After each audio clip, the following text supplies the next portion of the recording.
হৰি চৰণত শৰণ লৈ হৰি নাৰায়ণ। আজি উপস্থিত আছোঁ ঐতিহ্যমণ্ডিত ভৰালী গাঁৱৰ অৱস্থিত ভৰালী নামঘৰত। হাটবাৰৰ পৰা প্ৰায় 2 কিলোমিটাৰ নিলগত নগাঁও জিলা কলিয়াবৰৰ মহকুমাৰ পূৰ্ব প্ৰান্তৰ অসমৰ ইতিহাসৰ উল্লেখযোগ্য স্থান এই ভৰালী গাঁও আৰু ইয়াতে অৱস্থিত এই নামঘৰটি। গোপাল গোবিন্দ। জনামতে এই নামঘৰটি আগতে ভৰালী গাঁৱৰ পূৰ্ব দক্ষিণৰ বাম গাঁৱত আছিল। নামঘৰৰ ভাগৱত প্ৰতিষ্ঠা কৰিছিল বাপুৰাম দেৱে। মানসেনাই বাম গাঁৱৰ নামঘৰ পুৰি পেলোৱাত তেওঁলোকে ভৰালী ৰাজবিষয়াৰ ওচৰত গাঁও পাতি নামঘৰ প্ৰতিষ্ঠা কৰিছিলে আৰু সেইবাবেই ভৰালী ৰাজবিষয়াৰ নাম অনুসৰি নামঘৰটিৰ নাম ৰখা হ'ল ভৰালী নামঘৰ। গোপাল আৰু বিভিন্ন ঠাইৰ পৰা অহা বিভিন্ন ভক্তসকলে এই ঠাইতেই বন্তি চাকি জ্বলাব লাগে। এই ঠাইতেই বন্তি চাকি জ্বলাই লৈ মূল নামঘৰৰ প্ৰৱেশদ্বাৰত প্ৰৱেশ কৰিব পাৰে আৰু এই ঠাইতেই বন্তি চাকি জ্বলাই লৈ বিভিন্নজনে মনৰ আশা পূৰণ কৰা সামৰ্থকতা লাভ কৰিছে।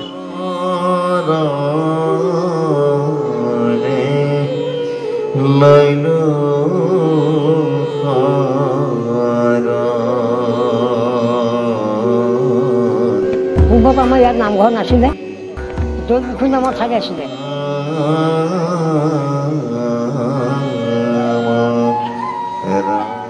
মানে আক্ৰমণ কৰাৰ কাৰণে গোটেই নামঘৰ পুৰি চাই কৰিলে। সেই পুৰা নামঘৰৰ বস্তুখিনি আনি ইয়াত নামঘৰখন বাঁহৰ খুঁটাৰে স্থাপত্য কৰিলে।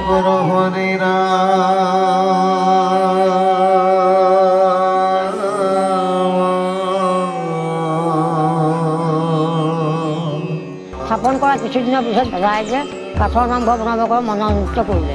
মনোনীত কৰিলে হয় খুঁটা সকলোখিনি যোগাৰ হ'ল, বাহৰি হ'ল, কিন্তু লাই খুঁটা ভাগ নপৰাৰ কাৰণে আমাৰ ৰাইজ অকণমান দুখিত হ'ল।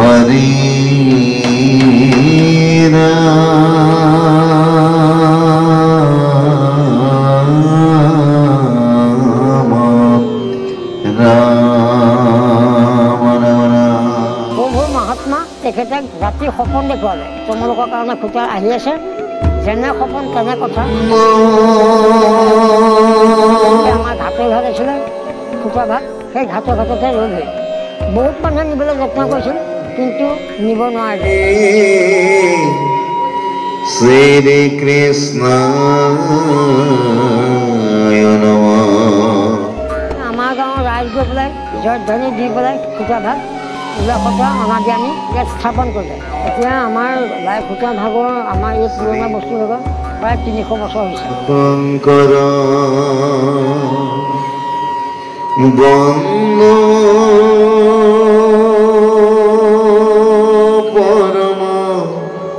300 বছৰ আগৰ পৰা তেখেতৰ মহিমা চলি আছে। মণিপুৰ দম্পনাৰ 1962 চনৰ পৰা স্থান আৰু বন্তি গছ আমাৰ অক্ষুণ্ণ, কোনো দিনেই নিনুমাই। প্ৰভুৰ মহাত্মা আমি ক'বলৈ আমাৰ শক্তি নাই, কিন্তু তেখেতক যোনে যেনেধৰণে ভাবে তেনেধৰণে ফল পায়। অবিবাহিত বিবাহ হয়, মাত নুফুটাৰ ফলত মাত ফুটে, নিধনে ধনিতে দুখীয়া দুখৰ পৰা পৰিত্ৰাণ পাইছে। যোনে একান্ত মানে ভাবিব পাৰে তেখেতৰ মহিমা প্ৰকাশ কৰি সকলোকে নিৰাপদে ৰক্ষা কৰে। তৃতীয় চতুৰ্থেজাৰ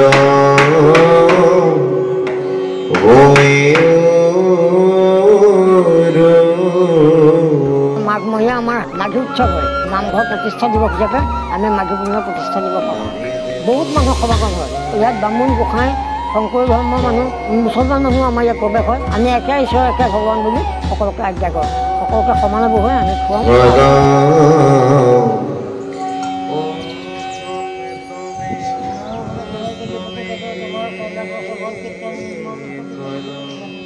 কুমাৰ খোৱা পূজাৰ গোবিন্দ নতনে কৃপাই শ্ৰীমতে কৰোণা কৰিব।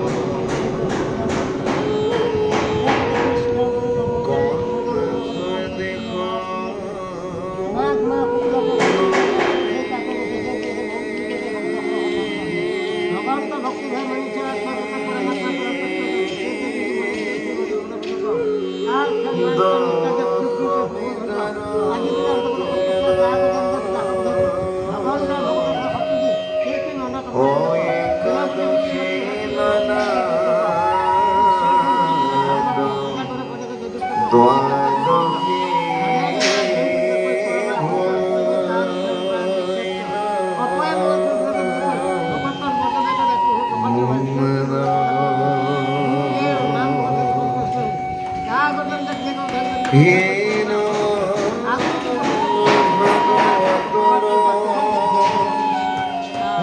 মূৰ্তি মনোহৰ কমল সদৃশ বৰ্ণ শ্যামক